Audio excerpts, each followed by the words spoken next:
नमाज क्यों पढ़ रहे तुम? नमाज नहीं पढ़ेगा तुम? क्यों? आप अपने घर में पढ़ो ना। ये नमाज बंद होगा नहीं तो मेरी बात सुनना, आपसे साफ बोल रहा हूँ, नहीं तो आप ही के घर के अंदर हम हनुमान चालीसा पढ़ेंगे।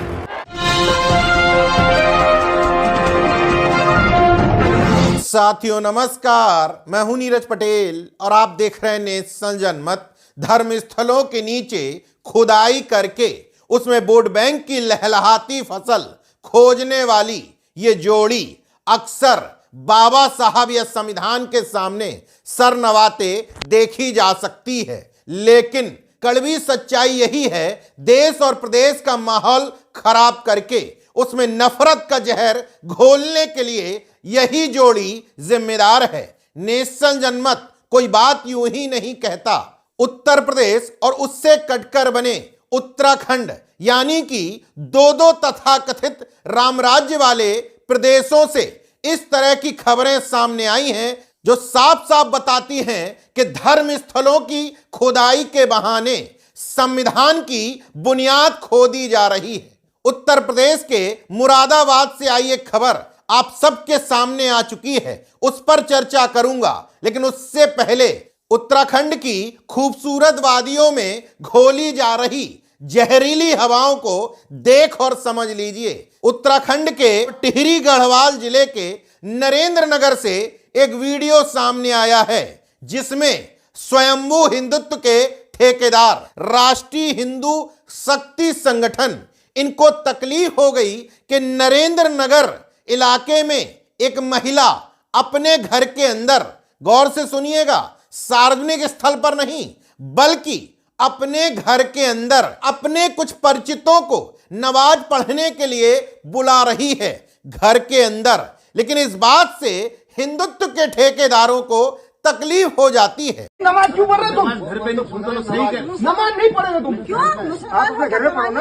यहाँ क्यों पढ़ोगे? हमारे पहाड़ में क्यों? बुला के तुम विदेशों के बुला के यहाँ अपने कमरे में बैठा करोगे? कल को बोलोगे ये मस्जिद है। समझ नहीं रहे आप लोग को फंडिंग हो रही है क्या? उनका कहने का अरे पहले सुन दो पहले ये बताओ यहाँ पे कितने लोग होते हैं? ये बोलते हैं सिर्फ 10 लोग इकट्ठे होते हैं।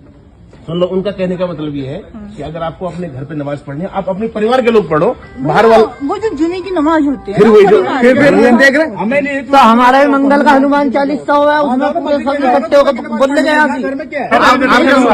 ये पहाड़ है, ये पहाड़ है। इस पहाड़ पे आप बाहर से, बांग्लादेश से, बंगाल से, यहाँ से, बिहार से जो 9 साल 20 साल इन लोगों को रख नहीं रहे तो इनका वेरिफिकेशन कैसे निकाल? ऊपर से आरोप लगा कि ये लोग नमाज पढ़वा रहे हैं आपसे। हमारा ये बोले यहाँ नमाज कैसे पढ़ रहे हैं आप? ये नमाज बंद होगा नहीं तो मेरी बात सुनना, आपसे साफ बोल रहा हूँ, नहीं तो आप ही के घर के अंदर हम हनुमान चालीसा पढ़ेंगे।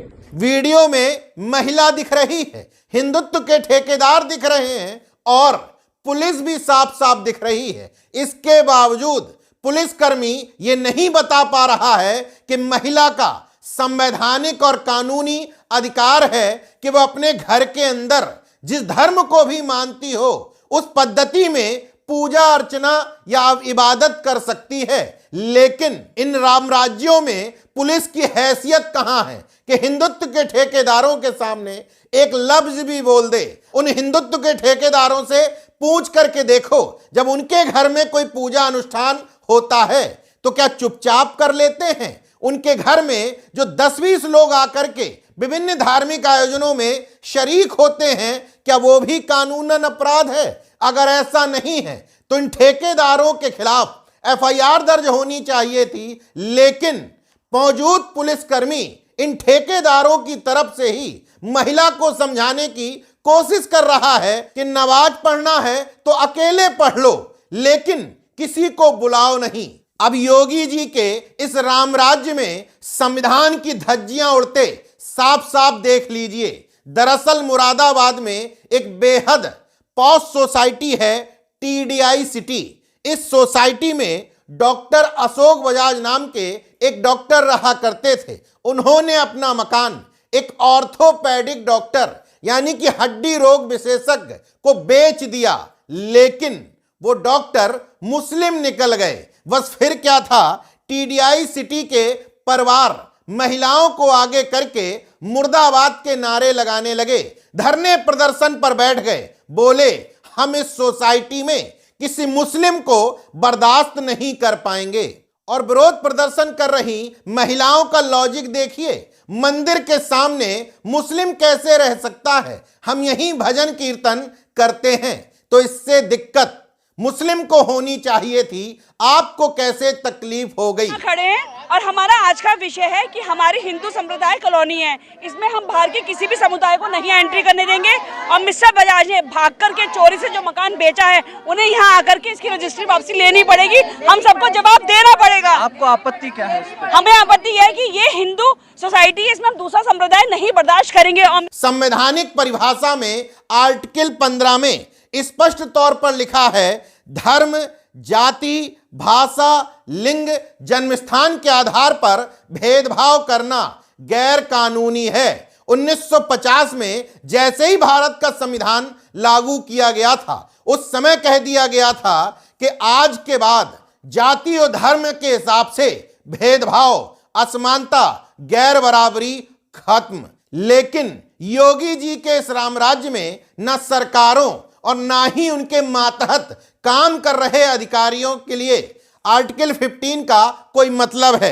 ये बात इसलिए कह रहा हूं कि टीडीआई सोसाइटी के ये कट्टर हिंदू परिवार भले ही सरकार के राजनीतिक एजेंडे से प्रभावित हों, लेकिन मुरादाबाद के डीएम अनुज सिंह को इन सब चीजों को परे रखकर संविधान और कानून के हिसाब से ही कार्रवाई करनी चाहिए थी। ये प्रकरण प्रशासन और पुलिस के संज्ञान में है, सभी पक्षों से इसमें लगातार वार्ता चल रही है और हम लोग का पूरा प्रयास है कि इसका जो एक समाधान निकले वो सबकी सहमति से निकले और किसी भी प्रकार का इसमें जो माहौल खराब करने की जो चीज है वो इसमें शामिल ना हो। हालांकि बयान सधे शब्दों में दिया है, लेकिन ये नहीं कह पाए कि जो परिवार किसी मुस्लिम के रहने का विरोध कर रहे हैं वो कानूनी दृष्टि से, संवैधानिक दृष्टि से उचित नहीं है। अगर कोई ऐसा करता है, संविधान के साथ खिलवाड़ करता है, तो हम उसके खिलाफ कठोर कार्रवाई करेंगे। अब इस पूरे मामले में हैरत की बात देखिए, नफरत से भरे इन कट्टर हिंदुओं को सोशल मीडिया में वही हिंदुत्व के ठेकेदार सपोर्ट कर रहे हैं जो बांग्लादेश में अल्पसंख्यक हिंदुओं पर हो रहे अत्याचारों पर विलाप कर रहे हैं। मतलब अगर बांग्लादेश में अल्पसंख्यकों की इतनी चिंता है, तो अपने देश में अल्पसंख्यकों के साथ किस तरह का बर्ताव कर रहे हो, अपनी गिरेबान में झांक करके जरूर देखना चाहिए। एक अनपढ़ नहीं बल्कि पढ़ा लिखा डॉक्टर जो हड्डी रोग विशेषज्ञ है, उसने सोसाइटी में घर खरीद लिया, तो नफरत से भरे इन लोगों को तकलीफ हो गई। कायदे से शासन प्रशासन को निष्पक्षता से कार्रवाई करनी चाहिए थी, मगर अफसोस मुरादाबाद में कमिश्नर बने बैठे हैं आंजनेय कुमार सिंह। न सिर्फ सीएम के सजाती बल्कि उनके नफरती एजेंडे में बिल्कुल फिट बैठते हैं। यही वजह है कि आजम खान के परिवार पर जब तलवार चलानी थी तो रामपुर का डीएम बनाया गया। अब 3 साल से ज्यादा समय से मुरादाबाद के कमिश्नर के तौर पर बैठाला गया है। संभल मामले में सोशल मीडिया पर उठा करके देख लीजिए, जितनी बाइट संभल के डीएम एसपी की नहीं मिलेगी, उतना ज्ञान और हस्तक्षेप मुरादाबाद के कमिश्नर का मिल जाएगा। इसलिए इस पूरे मामले में निष्पक्षता से कार्रवाई होगी, इस पर मुझे संदेह है। फिर भी संविधानवादियों से अनुरोध करूंगा कि देश के संविधान को बचाने के लिए इस तरह के नफरतवादी एजेंडे का पुरजोर तरीके से खुल करके विरोध करें।